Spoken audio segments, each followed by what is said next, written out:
Olá a todos, meu nome é Luhanda Monte, eu sou médica cardiologista do INCOR e uma das coordenadoras do III.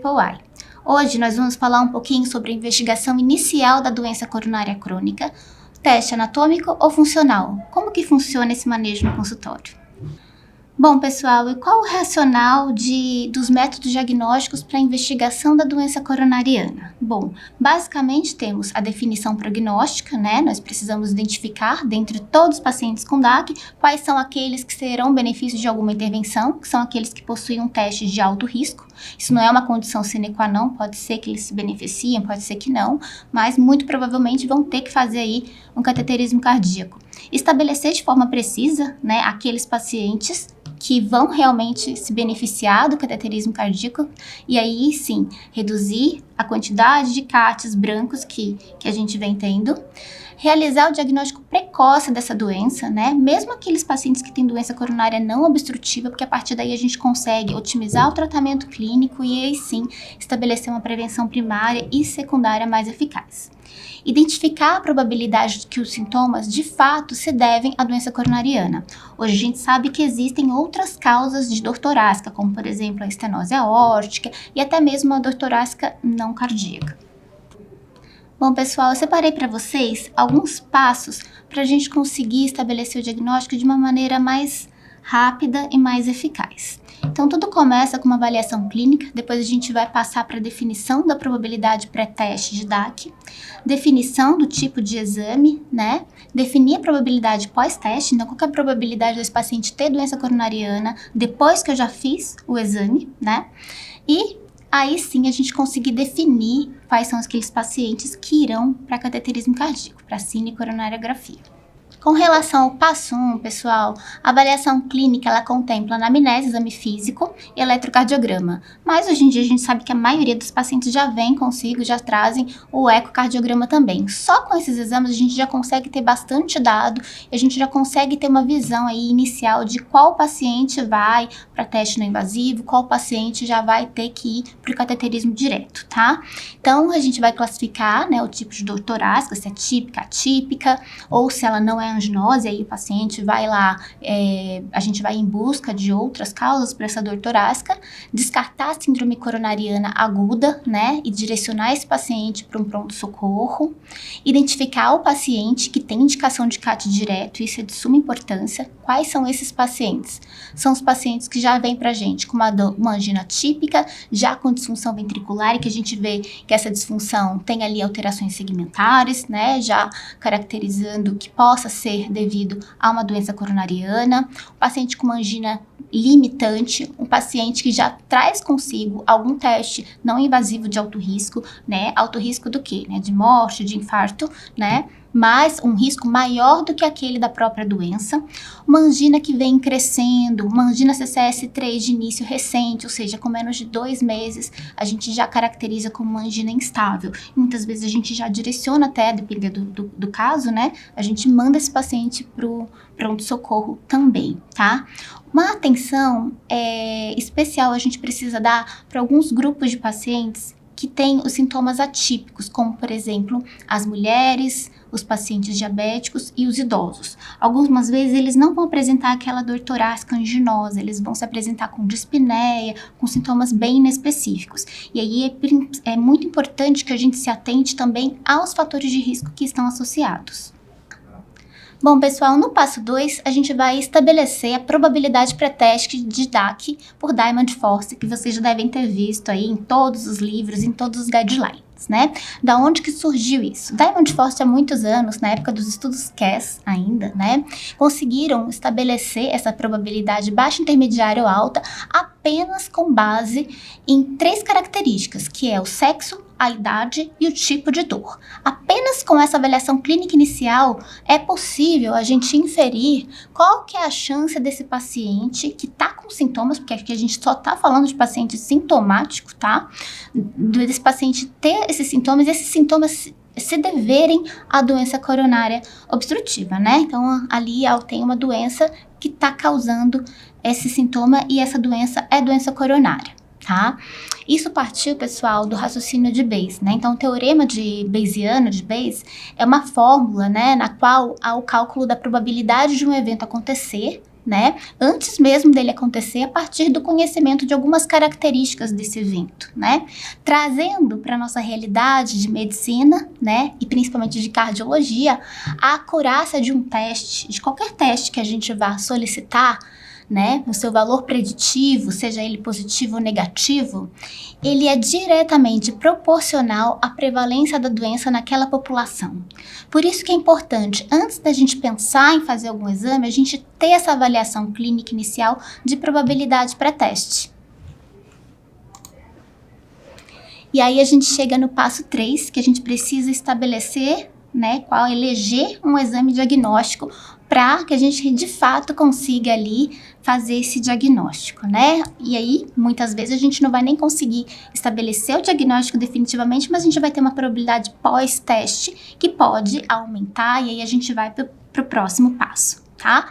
Então, como eu falei anteriormente, aplicar o raciocínio bayesiano para que a gente consiga estabelecer a probabilidade pré-teste de Diamond-Forster. É importante também a gente conhecer a acurácia de cada teste para que a gente consiga fazer as devidas indicações. E aí, sim, né? E também para os prós e contras de cada teste, individualizando sempre a conduta. Como vocês podem ver, né, nós temos uma tabela atualizada de Diamond-Forster, né, ela foi sofrendo várias modificações desde a sua origem, né, e aqui a gente vê ali idade, tipo de dor e sexo. E eu achei interessante também que a Sociedade Europeia colocou aqui pra gente a dispneia também como sendo um equivalente anginoso, né, e tendo aí a sua probabilidade pré-teste de DAC. A gente tem que, com menos de 5%, né, muito provavelmente essa dor não se deve à doença coronariana e a gente vai lá em busca de outras etiologias para essa dor, né? E acima disso, a gente tem o paciente já com pelo menos uma intermediária probabilidade pré-teste, né, que é aí a zona na qual a gente vai em busca dos diagnósticos e dos métodos não invasivos. Eu gosto muito dessa figura, pessoal, porque ela nos dá exatamente, ela resume toda a minha aula para o Step 4, né, no qual a gente vai, de fato, calcular essa probabilidade de Diamond-Forster baseado em todos os princípios bayesianos para a gente selecionar o nosso teste. E a gente chega nessa figura maravilhosa, que é o Step 5, né? Então, ali, né, aqui ele mostra, né, uma zona na qual a gente tem aqui, né, dois extremos, o muita baixa probabilidade, né, na qual a gente vai já pensando vai sair da investigação de DAC, a gente tem uma probabilidade muito alta e a gente vai aí direcionar para um teste invasivo, a gente já quer confirmar e já está pensando até que talvez esse paciente vá ter que fazer alguma intervenção, né, e a gente tem aqui no meio os pacientes com intermediária probabilidade pré-teste. Dentro dessa intermediária, a gente tem uma intermediária que pode ser mais próximo do não ter doença, né, uma probabilidade intermediária baixa, ou pode ter intermediária alta, né? E aí a ESC, ela propõe pra gente que quanto mais alta a probabilidade, né, um intermediário mais alto, mais a gente deve pensar em realizar testes com alto valor preditivo positivo, que vão confirmar a doença. E quanto mais baixa a probabilidade, mais a gente tende a pensar em realizar algum exame com alto valor preditivo negativo, porque a gente está querendo excluir doença. Então, dentro dos testes anatômicos, né, por muito tempo a gente só tinha a cinecoronariografia como teste anatômico. Hoje a gente tem a angiotomografia, ela evoluiu bastante, as imagens realmente são muito boas, os estudos mostram que realmente é um exame que consegue trazer diagnóstico e também consegue excluir doença com uma acurácia muito boa, né.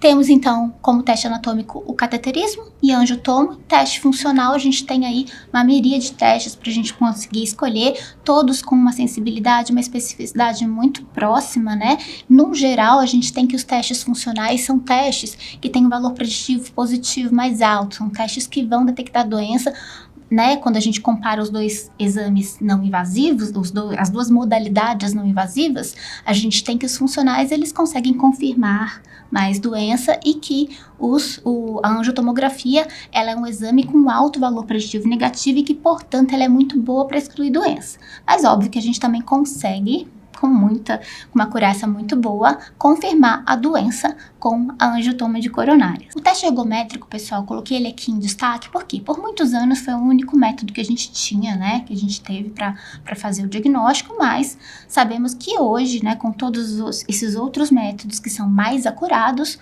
né, a gente já não usa o teste ergométrico, pelo menos de forma isolada, né, tanto que a diretriz da ESC, ela coloca lá para a gente considerar um teste funcional associado à imagem, né, então você pode considerar uma cintilografia com esforço físico, por exemplo, né, mas obviamente que a gente precisa estar individualizando. Se você está num local no qual não há possibilidade de fazer algum outro exame funcional, né, com uma acurácia maior que a ergometria vai passar a ser o seu único teste, né, porque a partir dele a gente vai conseguir ali estratificar o paciente de alguma forma e ver como que vai ficar essa probabilidade pós-teste, né? Então a gente precisa muitas vezes adaptar com o cenário que a gente está.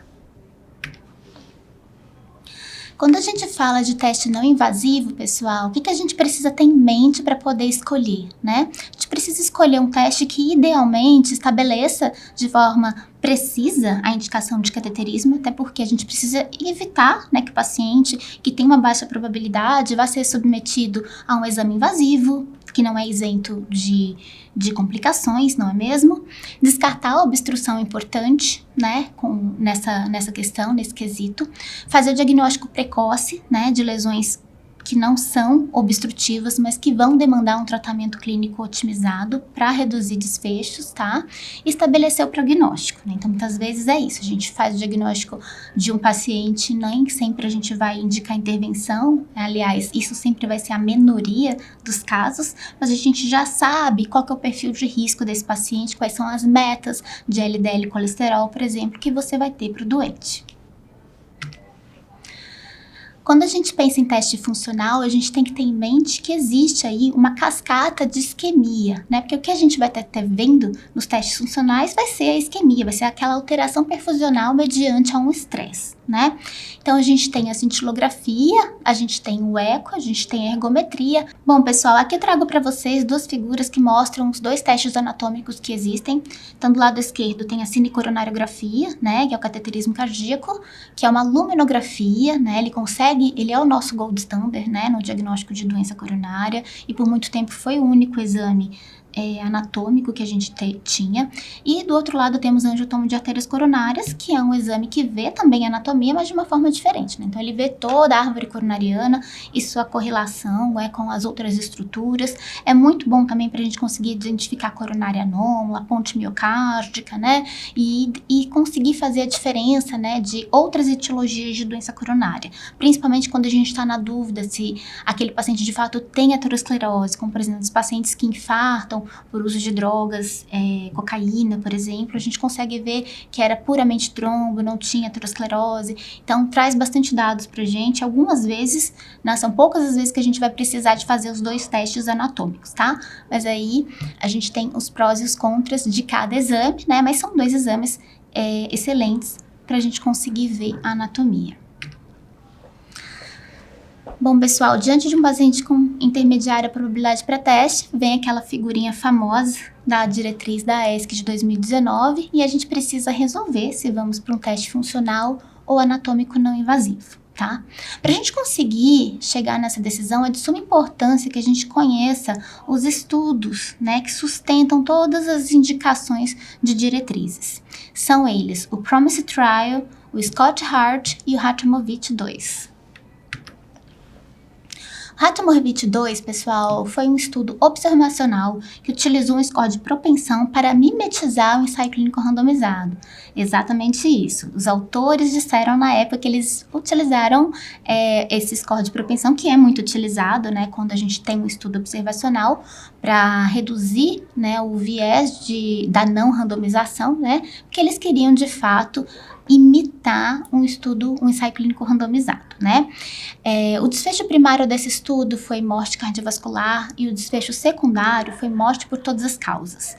Trata-se de um estudo de 10.627 pacientes que realizaram cintilografia miocárdica e eles foram alocados para o grupo revascularização precoce, e era revascularização cirúrgica na época, tá? Versus tratamento clínico. Então, eles pegaram todos os pacientes que tinham feito cintilografia e eles queriam avaliar se, a partir do diagnóstico, né, pela cintilografia, né, quais eram os pacientes que se fossem revascularizados, teriam melhores desfechos cardiovasculares. E aí, pessoal, a conclusão dos autores, né, foi de que a cirurgia de revascularização miocárdica, ela foi superior ao tratamento clínico na redução de mortalidade, né? A gente viu que a conclusão dos autores foi de que os pacientes que fizeram a revascularização cirúrgica, principalmente quando eles tinham a isquemia acima de 10%, eram pacientes que tinham uma sobrevida maior em comparação com aqueles pacientes que ficaram em tratamento clínico. Vocês podem ver na primeira figura, né, aqui à esquerda, notem que mostra aqui o percentual de isquemia, né, e a correlação com os pacientes que foram revascularizados precocemente. Então, a gente via ali que os pacientes que tinham, e também tem correlação com sintomas, né, principalmente os pacientes que eram mais sintomáticos e que tinham a isquemia, né, uma isquemia pelo menos moderada, eram os pacientes que eram mais comumente revascularizados, né? E quando a gente começa a avaliar qual que era o impacto disso em termos de desfecho, a gente vê que aqueles pacientes revascularizados e com uma carga de isquemia de pelo menos 10%, eram a partir, né, de 10%, né? Então, 10, 20, né, moderado a elevada extensão, eram os pacientes que tinham menores taxas de mortalidade, né? No entanto, pessoal, que parecia tudo muito bem, né, muito bom. A gente teve, né, por muitos anos, foi o estudo de Hatchamovich 2 que sustentou as indicações por diretriz para indicar a revascularização visando prognóstico em pacientes com isquemia acima de 10%. Né? Então veio aí desse estudo. Mas se a gente fizer uma análise, né, pormenorizada, a gente consegue identificar diversas falhas metodológicas, né? Eu vou voltar um slide aqui, ó. Por exemplo, quando a gente começa a avaliar a disposição dos grupos, a gente vê que são grupos muito heterogêneos, né? Eles não são compatíveis, né? A gente tem 671 no grupo revascularização, 9.956 no grupo medicamentoso, né? A gente vê também, a gente sabe que nesse estudo não esteve disponível o dado de anatomia dos pacientes. Então, a gente não sabe se de fato eram pacientes que tinham doença coronariana, né? Ou se de fato parte desses pacientes isquêmicos tinham isquemia de outra causa. Hoje a gente sabe, hoje é muito claro, né, que existem diversas causas de isquemia, como por exemplo a angina microvascular, né, doença da microcirculação, a gente tem ponte miocárdica que também pode dar isquemia, estenose aórtica, a gente tem N outras causas para isquemia que não são doença coronária, né? Então foi um estudo que, apesar, né, de suas falhas, né, na época era a nossa melhor evidência. Bom, pessoal, em 2015, o estudo Scott Hart, um estudo realizado por pesquisadores da Escócia, tá? Foi um ensaio clínico randomizado, prospectivo, open label, controlado e multicêntrico, cujas análises foram conduzidas com o princípio de intent to treat. Foram randomizados 4.146 pacientes para avaliação de teste padrão, que para eles, né, o teste padrão deles era o teste ergométrico em 85%, tinha outros, mas a maioria era teste ergométrico versus o padrão acrescido da angiotoma de coronárias. O objetivo daqui era avaliar se a angiotoma de artérias coronárias resultaria num diagnóstico mais preciso e se a partir desse diagnóstico as condutas posteriores iriam impactar em desfechos clínicos e também se conseguiríamos reduzir a quantidade de cinecoronariografia sem obstruções, né? Ou seja, com indicação desnecessária. O segmento de 6 semanas, que foi publicado em 2015, né, mostrou pra gente que sim, né, que a angiotoma de coronárias, ela aumentou o diagnóstico de DAC com tendência à redução de infarto, mas sem significância estatística para esse desfecho. Em 2018, nós tivemos, né, o tão esperado resultado de quase 5 anos do Scott Hart, né? E aí, o que a gente viu? A gente vê aqui nessa primeira figura, a figura A, para o desfecho composto de morte por doença coronariana e infarto, a angiotomografia, ela cursou com menos eventos, né? Então, a gente teve aí um benefício para os pacientes que realizaram a angiotomo, quando a gente compara com o teste funcional, que foi ali a maioria ergometria, né? No entanto, essa redução de desfecho foi puxado pela redução de infarto. A gente teve também menos cinecoronariografia sem obstrução no grupo que realizou a angiotomo de coronárias. E a gente teve uma coisa muito importante, né, e que é o que de fato é o motivo pelo qual a gente ficou muito feliz com esse estudo, é que os pacientes que fizeram angiotomo realizaram mais medicações preventivas de aterosclerose, ou seja, a gente conseguiu aí implementar medidas de prevenção primária, né, e reduzir, muito provavelmente essa redução de infarto se deveu à mudança de estilo de vida e medicações de prevenção primária, né. Posteriormente, tivemos a publicação do PROMISE Trial.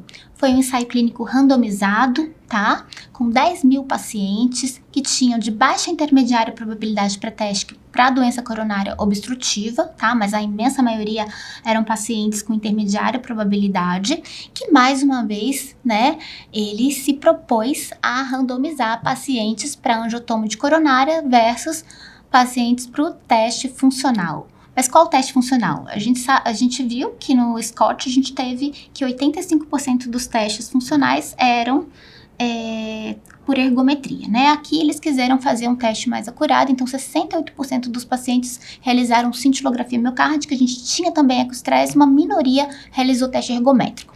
O desfecho composto primário foi morte, infarto, hospitalização por angina instável e complicações graves inerentes ao procedimento. O desfecho secundário foi cinecoronariografia que não mostrasse doença coronária obstrutiva e também a exposição à radiação. Bom, com relação ao resultado, diferentemente do SCOT Heart, a gente não teve significância estatística para o desfecho composto primário. Bom, então a conclusão do estudo foi de que os métodos são equivalentes em termos de desfecho duro, né? E que a gente pode sim optar, né, por uma angiotomo de coronárias como um exame inicial, porque não vai ter aí nenhuma diferença em termos de infarto ou morte cardiovascular. Dessa forma, pessoal, a diretriz da ESC em 2019 deu aí um upgrade para a indicação de angiotomo de coronárias como sendo um dos métodos diagnósticos iniciais, tá? Então, a gente tem com recomendação classe 1 e nível de evidência B que tanto o teste funcional quanto o teste anatômico podem ser utilizados para a investigação inicial da doença coronariana. Bom, pessoal, com relação ao passo 4, né, eu falei para vocês que a gente tinha probabilidade pré-teste, mas tem também a probabilidade pós-teste. O que é isso? Bom, a partir do momento que você faz um teste não invasivo, né, esse teste ele pode confirmar doença coronariana e pode vir lá um teste que é de baixo intermediário risco para doença, para complicações em um ano. A gente pode ter um teste que confirma a doença e vem um teste de alto risco, ou seja, com mais de 3%, né, do paciente ter infarto ou ou morte cardiovascular. E esse teste pode deixar a gente com dúvida, né? O teste vai deixar a gente com dúvida quando a gente indica ele de maneira inadequada. Quando a gente volta lá, né, na probabilidade pré-teste, a gente, na verdade, ao invés de passar por todo aquele raciocínio, a gente pula etapas e acaba pedindo ali da nossa cabeça, né? Então, muitas vezes a gente tem um teste que você realiza e você continua na dúvida, né? Se a gente aplicar direitinho, né, o raciocínio bayesiano, a gente consegue sair dessa dúvida aí, né, desse muro.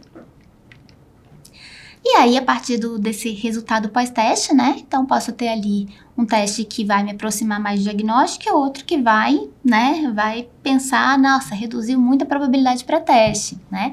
Então, eu peguei um paciente, eu vim com um diagnóstico, veio uma isquemia positiva num paciente que ele é sintomático, mas é um teste isquêmico que ele é de baixo risco, né? Tem uma isquemia discreta ali, né? O que eu vou querer fazer?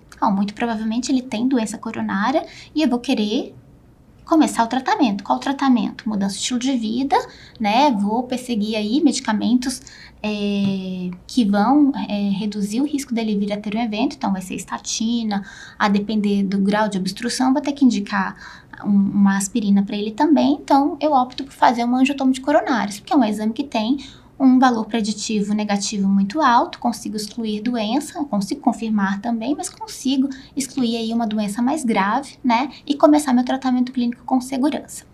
Agora, se esse paciente vem com um teste isquêmico, que é um teste isquêmico de alto risco, né, uma isquemia extensa, não que eu vá pensar já em tratar por isso, mas eu vou querer saber como que é a anatomia dele, e eu tô pensando que sim, a probabilidade pré-teste a partir desse exame não invasivo aumentou. Se aumentou, até de acordo com as diretrizes, a gente tende a ir para um teste invasivo, né? Então, esse é o raciocínio. E aí, a gente volta lá no primeiro slide, que eu coloquei a primeira coisa que a gente tem que fazer, né?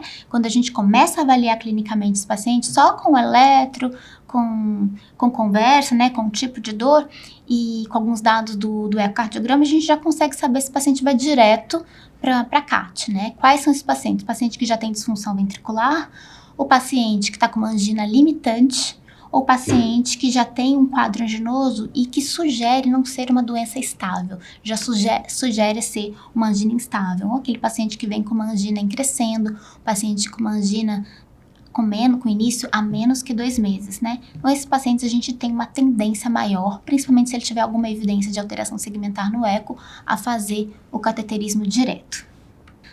Bom, pessoal, com relação às mensagens finais acerca da escolha entre teste funcional versus teste anatômico não invasivo no diagnóstico de DAC, é o seguinte, são exames, né, que são diferentes, muitas vezes eles serão complementares. A gente viu que tanto o Scott Hart quanto o PROMISE trouxe pra gente que são exames que em termos de desfecho clínico, né, as condutas realizadas a partir do diagnóstico, tanto pelo teste funcional quanto pelo teste anatômico, elas não diferem muito, né, entre eles, né, o Scott mostrou uma redução aí de infarto, mas a gente também viu que essa redução de infarto no grupo angiotomo se deveu às implementações medicamentosas, tratamento clínico, que é a base, né, o pilar base da doença aterosclerótica, né. É importante a gente aplicar raciocínio bayesiano para que a gente indique, né, de forma mais assertiva os testes, para que a gente consiga realmente ganhar dados com o teste, né? Então, indicar um teste funcional e esse teste aumentar ou reduzir minha probabilidade para teste, isso mudar o que eu vou fazer para o paciente, né? Então, essa que é a grande questão. Atualmente, né, até voltando nessa primeira linha ali, né, são exames que muitas vezes serão complementares. Então, mesmo que o paciente, né, que a gente opte por fazer um teste funcional e esse paciente vem com um teste de baixo risco, eu vou querer saber como que é a anatomia dele. Por quê? Porque saber que ele tem aterosclerose, muitas vezes saber que esse paciente tem ali 50% de obstrução, muda o tipo de tratamento que eu vou dar para ele, muda a meta terapêutica de LDL colesterol, né? Então, isso é o que de fato vai impactar em termos de prognóstico para o paciente com doença coronariana. Então é isso, pessoal. Muito obrigada. E vamos seguir o Triple Y nas redes sociais. Nós temos Instagram, tem o site, tem várias novidades lá para vocês, tanto de doença coronária quanto de doença cardiopatia estrutural e doença valvar.